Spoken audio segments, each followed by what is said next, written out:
Happy Halloween, everybody. This is dkdynamite, and tonight we're going to be talking about what could be a very early preload for Black Ops 7, which may come with some consequences, but inevitably this started up a brand new conversation about early access, which I wanted to focus on here in this commentary. Hopefully you guys had a very safe and exciting evening with all of your families. Let me know what you guys dressed up as down below in the comments. But yesterday was pretty crazy. I'll have my previous videos linked down below. I first made a video talking about the cancellation of Carry Forward for the Reznov Challenge Pack, then a follow-up video going over the brand new Prestige rewards and a bunch of other teasers regarding progression, even UI, which were covered in a recent Treyarch Dev Talk. With that being said, just about a day ago, it looks like Insider the Ghost of Hope did report on a potential server update, which is something that is also coming out of left field, as did the confirmation from Treyarch that they're going to be allowing for persistent lobbies and matchmaking where skill is minimally considered. They're going to be adjusting aim assist, so I guess throw server updates onto that list as well, which does officially make Black Ops 7 one of the craziest Call of Duties ever, as far as things they're actually addressing and changing, which people like myself never thought we'd actually see changes to.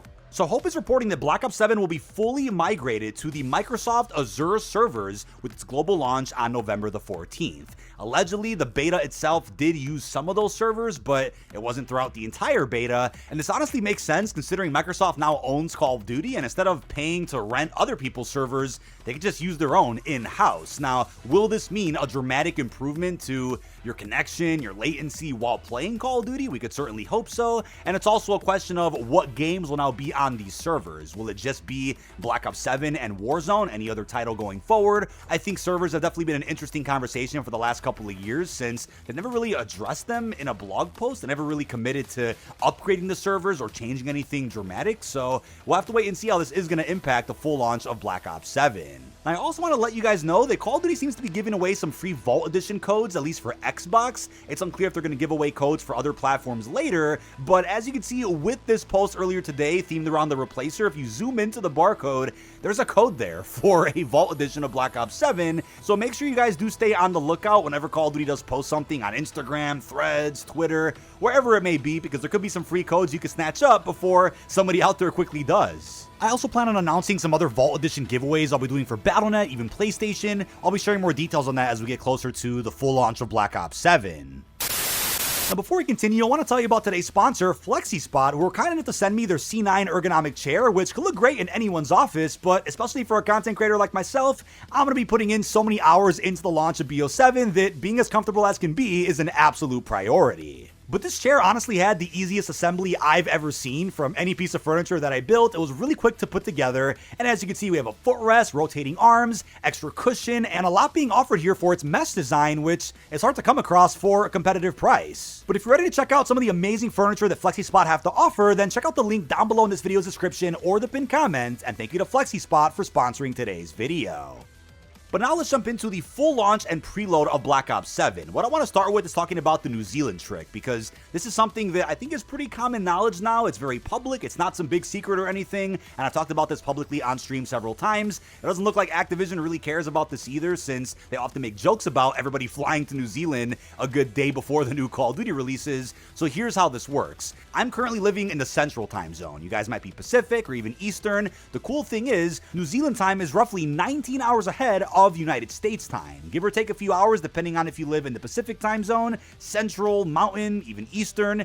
It's different for everybody, but still a pretty big gap compared to the US time zones. Which means, because it'll be November 14th sooner in New Zealand than it will be in North America, that means the game itself releases early in New Zealand and other regions nearby. So because physical copies are being distributed and digital copies are being downloaded of the new Call of Duty many hours before other places in the world, that then means that if you were to use a New Zealand account and you live in America, let's say, you're able to then play the new Call of Duty early. There could still be an embargo of when you're allowed to actually stream content. They'll probably announce that at some point later, but typically the embargo to actually cover the new Call of Duty is whenever New Zealand officially gets access to the game. It'll be the first region to get access to the game. So if you're somebody on a PlayStation, Xbox, or someone on PC through Game Pass, there's a trick that people have been doing for years now, allowing you to play when the New Zealand copy goes live. So if you're on PlayStation, you aren't able to actually change your region to New Zealand. That's just not something that Sony allows you to do.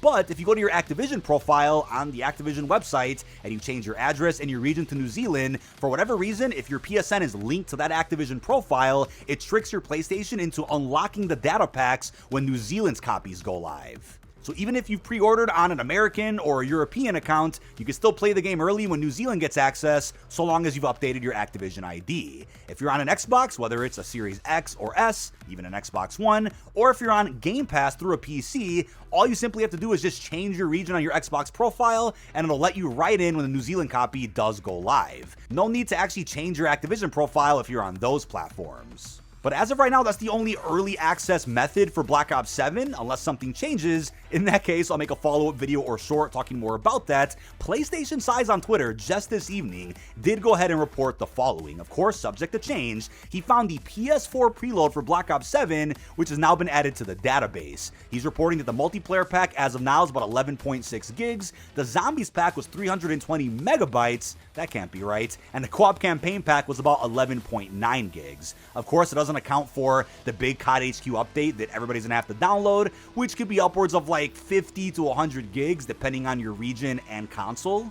But he's also claiming that November 9th at 10 a.m. Pacific, that'll be the moment when you can preload Black Ops 7, at least on PS4, which we could assume will also apply to at least the PS5.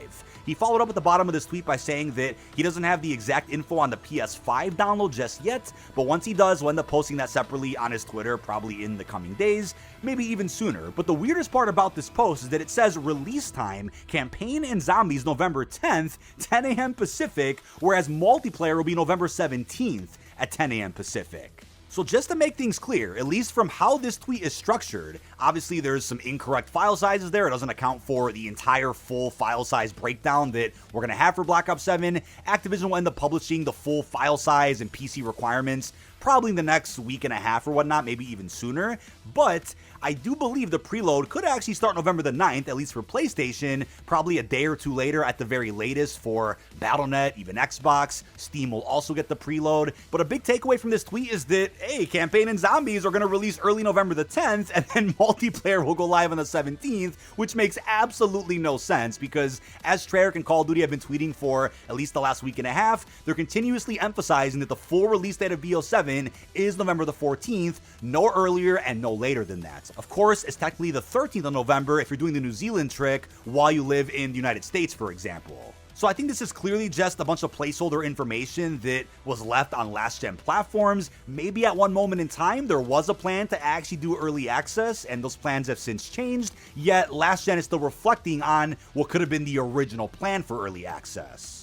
And even if for some reason campaign and zombies early access started on the 10th, which would be fantastic, it still doesn't explain why for whatever reason multiplayer doesn't drop till the 17th, even though the game releases on the 14th, so that already puts this entire thing on its head. It just doesn't really make much sense, but I do believe there is some legitimacy with when the preload is meant to drop for every platform, really. Because as we've seen time and time again with every brand new Call of Duty, the preload should pop up a good 3 to 5 days before the game is officially out, giving everybody time, even with slow internet, to get that preload installed before the game is meant to officially drop. Now, something I am worried about, though, which I don't think is going to happen this time, I'm sure they figured out what the issue was with Black Ops 6, is that if the preload is just sitting there on last-gen platforms, can somebody out there on a jailbroken PlayStation hop in, break through everything, spoil the whole campaign, spoil zombies, ruin a bunch of secrets and surprises? Could that happen again for BO7? I certainly hope not, but if the preload is just sitting there for a couple of days, I think the chances do go up by the day, but you just gotta hope the usual leakers and data miners in the community can kind of raise a white flag and say, hey, we're just not gonna spoil the entire game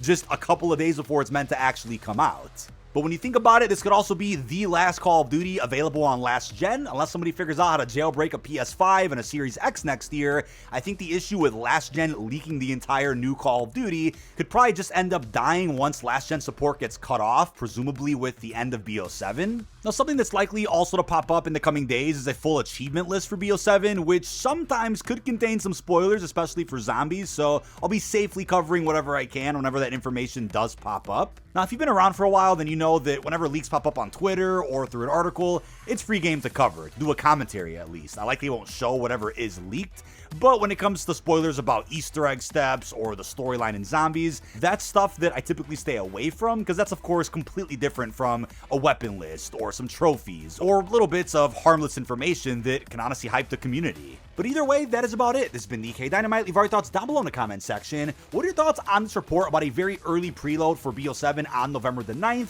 Again, none of this is verified, but PlayStation Size does report pretty often on whenever a brand new title update does get added to the database, and the file size is usually an estimate. The release window is also an estimate, but still good info to think about, which I know has kind of sparked another unnecessary conversation about early access, which I feel like has already been debunked, but hey, people are still going to talk about it, so I guess that's good for the interest and popularity of the upcoming COD. With that being said, really hope you've enjoyed, and peace out, everybody.